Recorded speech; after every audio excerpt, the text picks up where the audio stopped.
Big breaking news చూస్తున్నాము. ఆంధ్రప్రదేశ్లో ఇప్పుడు రసవత్తకరంగా యుద్ధం జరుగుతుందని చెప్పాలి. అధికార పార్టీ వర్సెస్ ప్రతిపక్షాల మధ్య పోరు సాగుతున్న సమయంలో జనసేనకు సంబంధించిన కార్యకర్తలు తీవ్ర అసహనం వ్యక్తం చేస్తున్నారు. పిఠాపురం జనసేన ఇన్ఛార్జ్ తంగెల ఉదయ్ శ్రీనివాస్ తీరుపై కార్యకర్తలు ఫైర్ అవుతున్నారు. జనసేన వార్డు కమిటీ సభ్యులతో సమావేశం రద్దు చేసుకొని హైదరాబాద్కు పవన్ కళ్యాణ్ ప్రయాణమయ్యారు. పవన్ బస చేసిన హోటల్ వద్ద గేటు దగ్గర 2 గంటలు పడిగాపులు కాసిన కార్యకర్తలు హోటల్ లోపలికి రానివ్వకుండా గేటు వేసిన పవన్ కళ్యాణ్ బౌన్సర్లు. దీంతో తీవ్ర అసహనానికి గురైన వాళ్ళు ఒక్కసారిగా ఆడియోలు విడుదల చేశారు. వాళ్ళు అనుభవిస్తున్న దీనికి అసలు జరుగుతున్న దానికి ఏంటి అనే దానిపై వాళ్ళు ఒక వాయిస్ రూపంలో వాళ్ళు ఆడియోని అయితే లీక్ చేయడం జరిగింది. ఒక్కసారిగా ఆడియోలను అయితే వినే ప్రయత్నం చేద్దాం.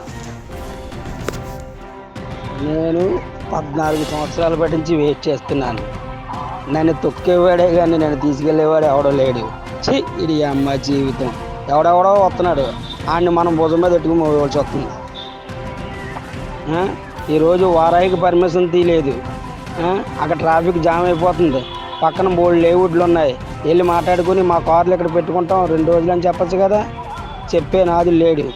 ఎందుకు వచ్చిన ఇన్ఛార్జ్లో ఏంటో. పవన్ కళ్యాణ్ గారు వస్తున్నారంటే ఏర్పాట్లు ఎలా చేయాలి?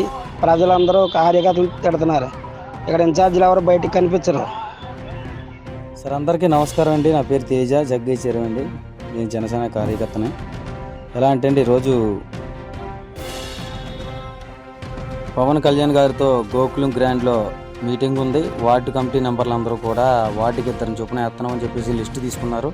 లిస్టు తీసుకున్న తర్వాత అందరూ కూడా వెళ్ళి అదే గోకులం గ్రాండ్ కాడ గేట్ కాడ నుంచున్నారు. జనసేన నాయకులు అందరూ కూడా నుంచున్నారు. కార్యకర్తలు, మహిళలు కూడా చాలామంది ఉన్నారు.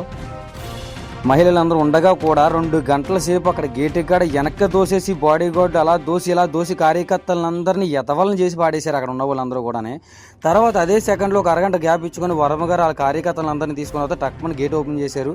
ఒక్కరు కూడా బయటికి లేకుండా టీడీపీ కార్యకర్తలు అందరూ కూడా లోనికి వెళ్ళారు. అలా అయినప్పుడు ఫస్ట్ నుంచి గ్రౌండ్ వర్క్ చేసి బైక్ ర్యాలీలకు వచ్చి మీటింగులకు వచ్చి అలా వచ్చిన వాళ్ళందరూ ఇప్పుడు ఏమైపోయారండి నాకు అర్థం లేదు. ఇందులో చాలామంది ఉన్నారు కదా అక్కడ గేట్ కాడ. వాళ్ళందరికీ ఏమైనా బాధగా ఉంటే ఆలోచించండి ఒకసారి. అసలు ఉదయ్ శ్రీనివాస్ గారు ఇది కరెక్ట్ అనిపించుకుంటే, ఉదయ్ శ్రీనివాస్ గారికి ఇది కరెక్ట్ అని అనిపిస్తే చెప్పండి. లేకపోతే ఎవరికి ఏ మీటింగ్ లేదని చెప్పుకోవాలండి.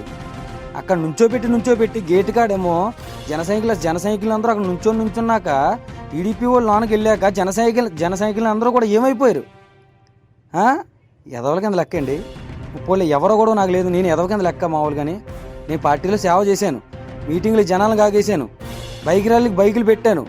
నాకు వస్తుంది మంట, మిగతా వాళ్ళకి మంట వస్తుందో లేదో తెలియదండి నాకు. ఓకేనండి, దీన్ని బట్టి మీరు అందరూ ఆలోచించుకొని నేను మాట్లాడింది కరెక్టో రాంగో అనేది ఒకసారి